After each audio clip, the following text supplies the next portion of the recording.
बिस्मिल्लाहिर्रहमानिर्रहीम। आज आप देख सकते हैं हमने चिकन चरगा लगाए हुए तुर्किश ग्रिल इसको कहते हैं। इसका रेसिपी बहुत ही मज़े का होता है। अभी हम इसका पकवाई कर रहे हैं।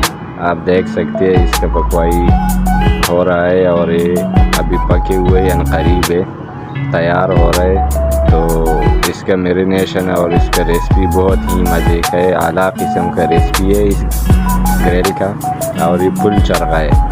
तो ये देखे अभी ये हम बारबेक्यू कर रहे हैं, तैयार हो रहा है और ये स्किन वाले मुर्गी है, बग़ैर स्किन की नहीं है। तो अल्हम्दुलिल्लाह आप देख सकते हैं ये अभी तैयार हो रहा है और इसका खाने का अलग ही मज़ा है जब आप खाते हैं और ये तैयार हो जाए, क्योंकि ये वाइट सॉस में तैयार है। और इसका रेसिपी मज़ेदार रेसिपी है जो बहुत ही मज़े का है। तो आप देख सकते हैं ये अभी तैयार है, करीब है।